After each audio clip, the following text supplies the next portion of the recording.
Bali, c'est la petite hindoue au milieu de la grande islam. Quand on pense que l'hindouisme possède des dieux qui se comptent par milliers versus l'islam qui proclame haut et fort la présence d'un seul dieu, il est surprenant que celle-ci partage le même drapeau. La majorité d'entre nous s'imagine Bali comme étant le paradis sur Terre. Des berges de sable blanc farineux caressées par une mer chaude passant par toute la gamme des bleus inimaginables. En vérité, Bali, c'est au nord des plages de sable noir alignées les unes après les autres jusqu'à sa côte est. Au sud, c'est une mer relativement agitée, parfaitement ajustée aux amateurs de sports aquatiques. L'exotisme de Bali ne provient pas de ses plages, mais bien de son incroyable culture, de ses rites religieux insolites et de ses panoramas de rizières spectaculaires.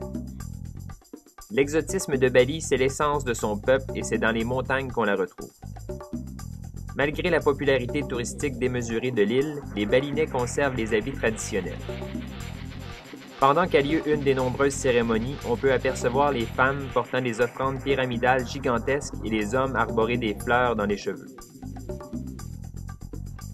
Sur Bali, certaines cérémonies ont lieu 5 fois par jour, d'autres qu'une seule fois, d'autres hebdomadairement, mensuellement et ainsi de suite.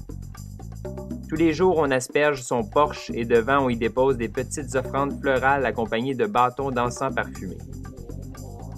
Et à tous ces rites, ces croyances et ces traditions, ajoutez l'une des cuisines les plus élaborées du monde, d'innombrables fruits exotiques, des spas, des massages balinais, des bains de pétales de fleurs, des breuvages vertueux.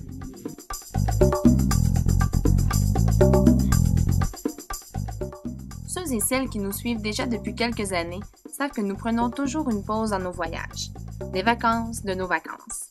Cette année, c'est à Gilière que nous avons laissé tomber les sacs pour 17 jours au large de Lombok, la voisine orientale de Bali.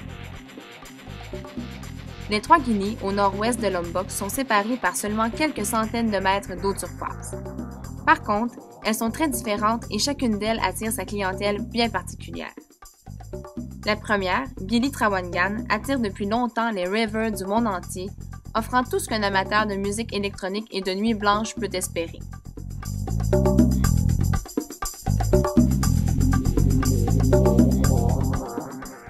La deuxième islette paradisiaque se nomme Gili Meno.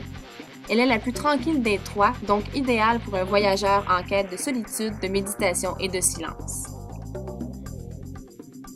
Notre préférée, sans contestation, c'est Gilière. Elle est souvent décrite comme le juste milieu entre les deux dernières.